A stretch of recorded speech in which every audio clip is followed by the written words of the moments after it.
Okay, today I have an SKS here. I'm going to be switching out the hammer spring for a reduced power hammer spring. It should help lighten up the trigger just a little bit. And it's actually pretty simple. The fire control group for the SKS is kind of all one piece. There's only one thing holding it in. It can be tricky to remove, so I'm actually going to make it part of this video.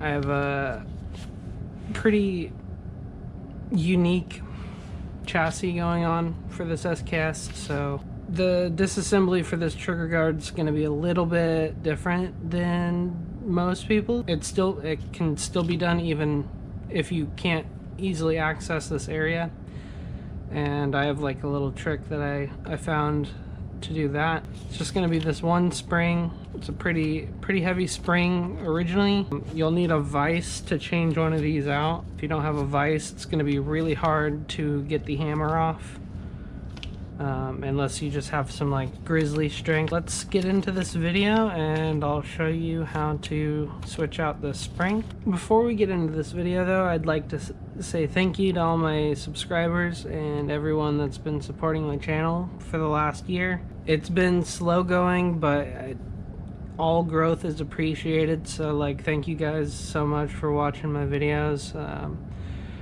I usually do this at the end of the video, but I thought I'd switch it up and put it at the beginning. But anyway, if you like my channel or you like this video, please like and subscribe. It really helps my channel grow.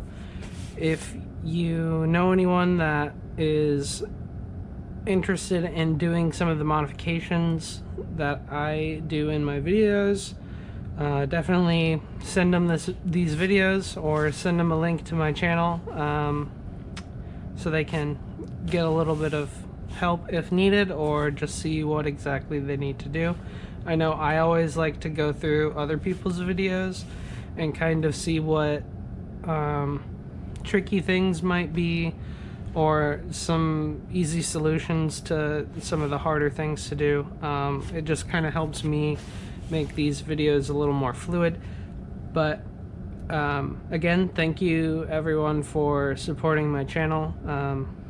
I honestly didn't think I would have nearly as many views as I've gotten in the last year, and it's honestly pretty great. Thanks guys. But with that out of the way, I'm gonna get into this video.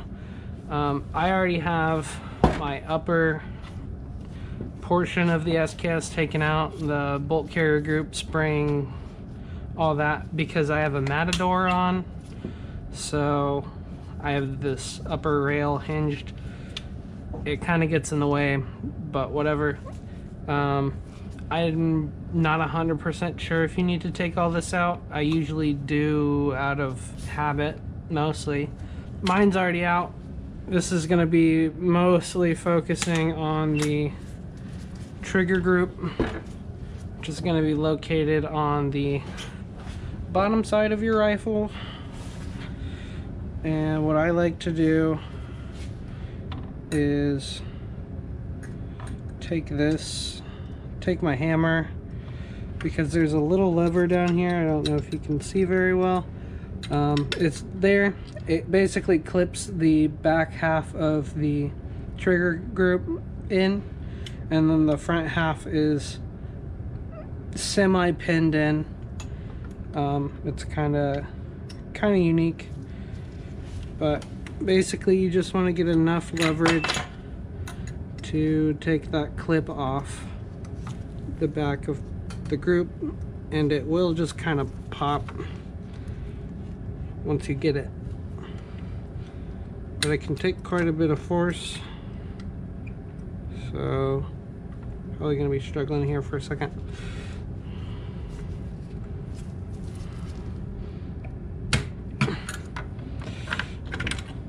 There we go. That's out. So now we can put our rifle aside.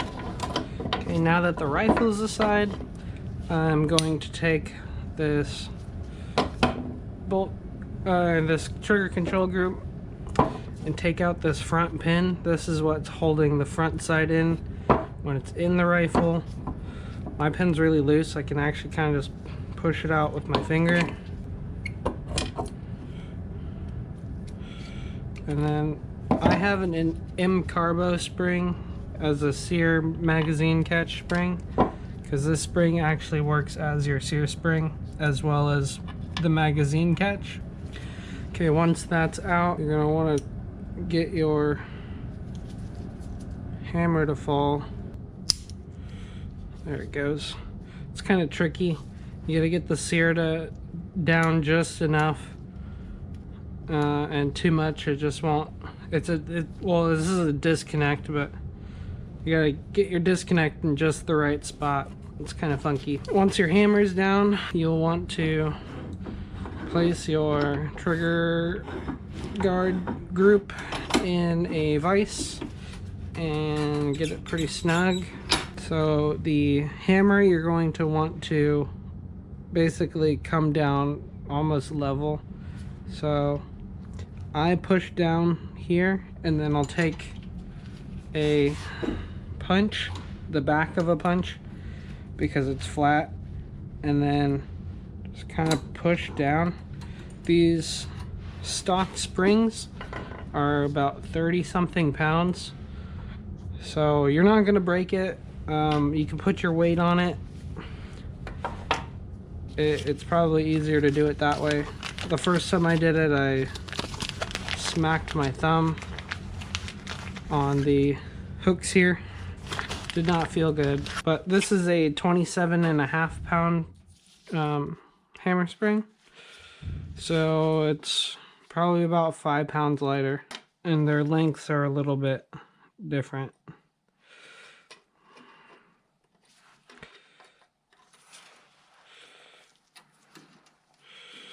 Basically, you just do it in reverse.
And the spring's giving me a bit of a fight because it's a little longer than the other one. So you actually have to get tension on it before you can even set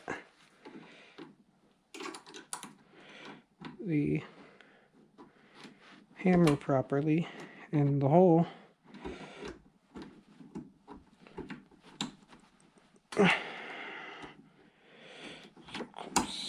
So close.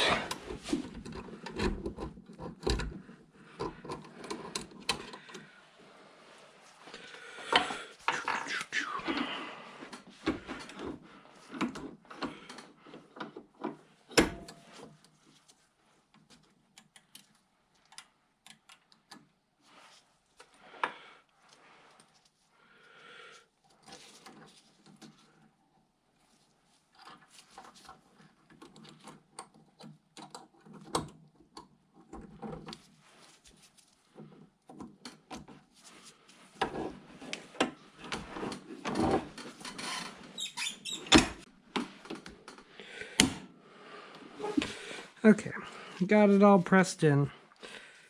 It was a little tough because the disconnect kind of wiggles and misaligns the strut for the hammer. That's back in. Okay, that's working properly. So then we get the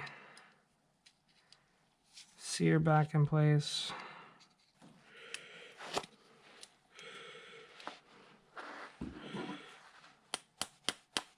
Alright, and then you're going to want to try and get these sides about even. Doesn't have to be perfect.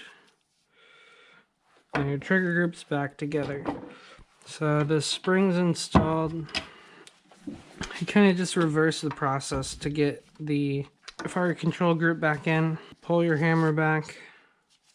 You can put your safety on if you want so you don't get snapped. I don't know how much it actually helps when you're actually working with the components themselves and not the trigger. This part's kind of weird. You're gonna have to press the receivers back together with the fire control group. So you actually want to press the receiver up back into your wood stock. Press this down and then kind of beat the hell out of it. Just use like rubber or something and it'll go back down on that latch. It's a little difficult for me to do the first couple times I did it. It's still not easy. This is the hardest part about taking apart an SKS. It's getting the controls back in.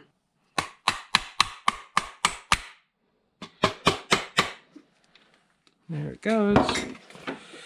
It's a bit of a weird process getting the trigger group back in, but it's pretty simple. Again, this is a Russian design, so kind of just hit it till it works. Anyway, thanks for watching my video. I hope to see you in my next videos or in some of my past videos. If you have any questions about the SKS platform as a whole or the modification that I did today on the control group, please leave a comment down below. You can ask me direct questions. I do reply to every comment I get. Anyway, thanks for watching, and I'll see you in the next one.